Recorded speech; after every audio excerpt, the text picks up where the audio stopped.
বিশেষ একটা উদ্দেশ্য নিয়ে আজকে কিছু কথা বলতে চাই, যেগুলা হচ্ছে মানুষ যে বিশ্বাস এমন একটা পর্যায়ে চলে গেছে।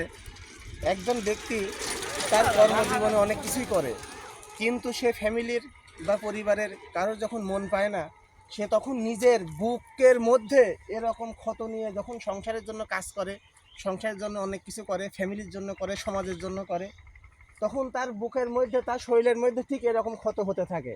কিন্তু তারপরেও ফ্যামিলির লোক যখন তাকে এক পর্যায়ে যায় বলে সে কি করেছে, যেমন এই গাছটা আজকে এমন একটা পর্যায়ে গেছে যে তার সর্বস্ব হারিয়েও সে কিন্তু তার মানুষকে দেওয়ার জন্য যে শিমুল দিয়েছে, যে তুলাগুলো দিয়েছে, তারপরেও তার কাছে মানুষের আশাটা কি, সে আমাকে আশানুরূপ দেয়নি, কিন্তু তার যে দেহের অবকাঠামো, সে যে তুলা দিয়েছে এটাই তো বড় কিছু। কিন্তু তারপরেও তার কথা আসবে কি, মানুষ বলবে কি, সে আমাদের জন্য কিছু দেয়নি। সে তো তার বুক ছেড়ে দিয়েছে, শুধু তো মানুষের জন্য দিয়েছে, শুধু তো পরিবারের জন্য, শুধু সমাজের জন্য দিয়েছে। সে তার বুক চিরে সমস্ত কিছু দেওয়ার পরেও সে মানুষকে বলবে আমাদের জন্য কিছু দেয়নি। এটাই আজকে মানুষের বড় রূপ, বড় চেহারা। ধন্যবাদ।